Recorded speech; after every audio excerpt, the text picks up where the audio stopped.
से आए हुए सम्मानित अभिभावकगण, भाइयों, नौजवान मित्रों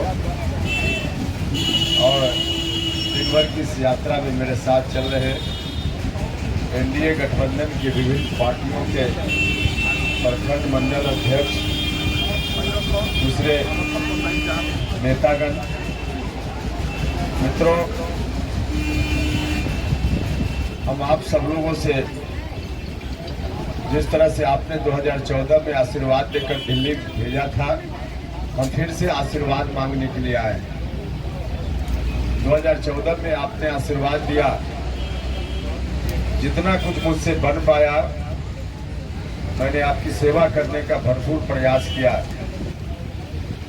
हम यह कहना चाहते हैं कि उस वक्त हमने जितना किया उससे कई गुना ज्यादा इस बार हम कर पाएंगे, क्योंकि इसके लिए उस समय के मुकाबले आज ज्यादा अनुकूल परिस्थिति है।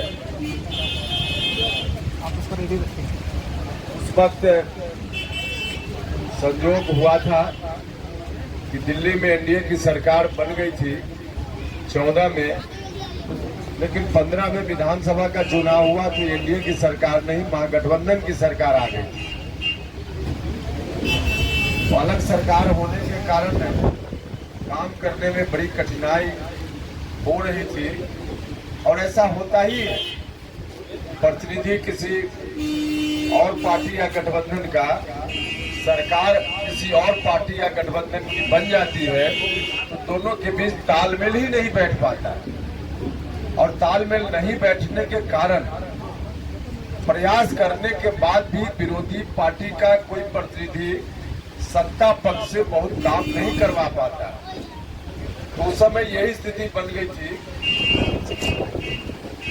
महागठबंधन की सरकार 15 में पटना में आ जाने के कारण, लेकिन इस बार बेहतर परिस्थिति है, अनुकूल परिस्थिति है कि दिल्ली में तो एनडीए की सरकार बनेगी ही बनी थी। नरेंद्र मोदी जी भारत के प्रधानमंत्री बने, उनको दुनिया की कोई ताकत प्रधानमंत्री बनाने से नहीं रोक सकती है, यह बात तय है। और पटना में भी एनडीए की सरकार ही है, नीतीश जी के नेतृत्व में। आप सब लोगों ने यदि एनडीए प्रतिनिधि के रूप में यहाँ से आशीर्वाद मुझको दिया तो हर तरह से उस समय से बेहतर जरूर आपकी सेवा हम करेंगे। जो मौका आपने दिया था उस समय भी हमने बहुत प्रयास किया, और उस प्रयास का परिणाम भी है। संयोग से हम उसी विभाग के मंत्री बन गए जिस विभाग में मेरी विशेष रुचि सब दिन से रही है, शिक्षा विभाग। शिक्षा ऐसी चीज है जिसको गांव-गांव तक, घर-घर तक, बच्चों तक, गरीब लोगों तक पहुंचाकर उनके जीवन स्तर को ऊंचा उठाया जा सकता है। बिना शिक्षा सामान्य लोगों के जीवन को ऊंचा उठाना संभव नहीं है। तो इस विषय में मेरी रुचि रही है, और हम भारत सरकार में इसी विभाग के मंत्री बन गए। उस वक्त मंत्री बनने के बाद जो मेरी जवाबदेही थी उसका निर्वहन मैंने बखूबी किया, और इसका लाभ क्षेत्र के लोगों को मिला। केंद्रीय विद्यालय के हम मंत्री थे, उनके 4 वर्षों में कोई 150 नहीं बल्कि 7-8 हजार इस लोकसभा क्षेत्र के बच्चों का एडमिशन केंद्रीय विद्यालय में उस वक्त हुआ। और पूरे लोकसभा क्षेत्र की बात कर रहे हैं, 7-8 हजार बच्चों का केंद्रीय विद्यालय में नामांकन हुआ। नामांकन सिर्फ सासाराम और औरंगाबाद में नहीं, बल्कि पटना के केंद्रीय विद्यालय में, बनारस के केंद्रीय विद्यालय में, गया के केंद्रीय विद्यालय में, दिल्ली, पटना, दिल्ली, चेन्नई, मुंबई, जहां जहां काराकाट लोकसभा क्षेत्र के लोग रहते हैं, और जिन लोगों ने मुझसे अपेक्षा की उसमें अपवाद के लिए कोई भले किसी कारण से 2-4 लोग छूट गए होंगे जिनका नहीं हुआ होगा, वरना जितने लोगों ने अपेक्षा की तमाम लोगों के बच्चों का नामांकन केंद्रीय विद्यालय में उसमें कराने में हम सफल रहे। आज हर जगह बच्चे केंद्रीय विद्यालय में पढ़ रहे हैं, या पढ़ के वहां से बाहर भी निकल गए। केंद्रीय विद्यालय नया खुले, इसके लिए भी हमने सफल प्रयास किया। इसी लोकसभा क्षेत्र के अंतर्गत औरंगाबाद जिला में नवीनगर में एक केंद्रीय विद्यालय हमने स्वीकृत किया। 2018 में ही केंद्रीय विद्यालय खुल गया, बच्चे पढ़ रहे हैं, पढ़ाई वहाँ हो रही है।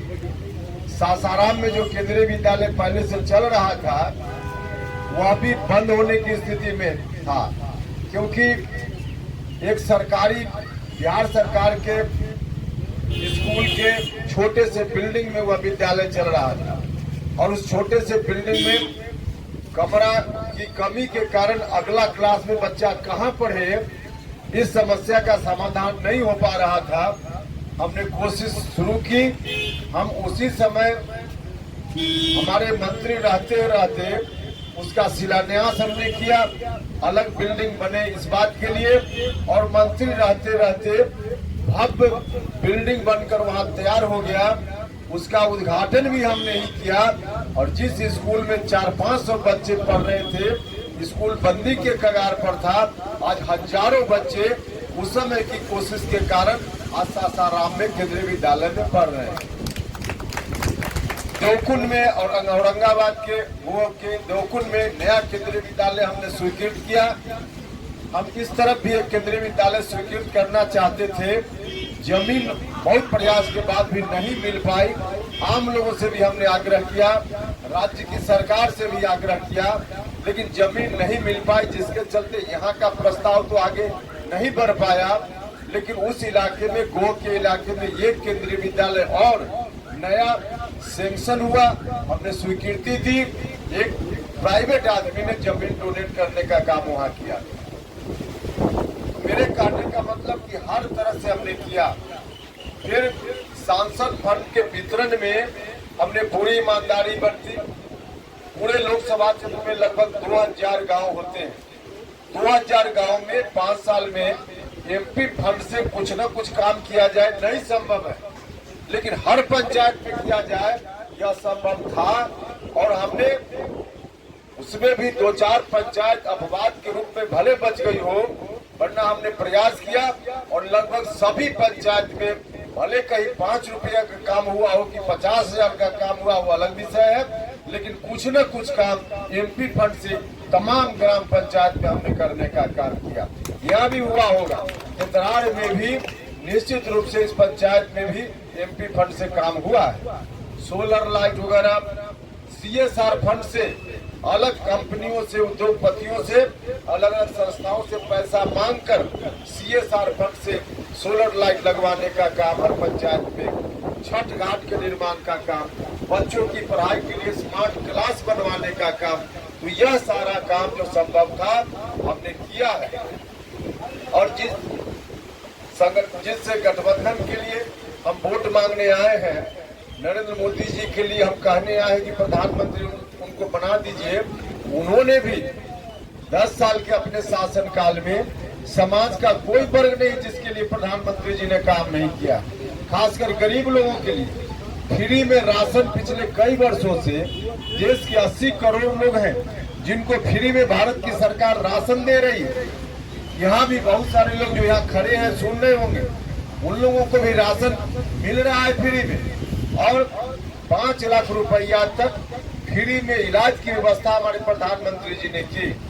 जिनके पास राशन कार्ड है, प्रधानमंत्री आयुष्मान भारत योजना के तहत वैसे लोगों का बना है कार्ड। इलाज की जरूरत पड़ेगी, लेकर जाएंगे कार्ड, अस्पताल में पैसा नहीं देना पड़ेगा, 5 लाख रुपया तक फ्री में इलाज। कार्ड यहाँ भी बना होगा लोगों का, जिनके पास राशन कार्ड है सभी का। जिनके पास है लेकिन नहीं बना तो आज भी बन सकता है, पंचायत में बन जाएगा, कहीं कार्यालय में जाने की जरूरत नहीं। तो इतना बड़ा काम हमारे प्रधानमंत्री जी ने किया है। और फिर से कहा है कि जिनके पास राशन कार्ड है या जिनके पास नहीं भी है, वैसे तमाम परिवार जो 70 साल से ज्यादा उम्र के लोग हैं, किसी परिवार में, किसी घर में हो, 70 साल से ज्यादा उम्र के जितने लोग हैं देश भर में, उन बुजुर्गों के इलाज की चिंता घर वालों को नहीं करनी है। 5 लाख रुपया तक इलाज का इंतजाम नरेंद्र मोदी जी दिल्ली में बैठकर करेंगे। इस बार सरकार बन जाएगी। यह काम हमारे प्रधानमंत्री जी करेंगे। यह काम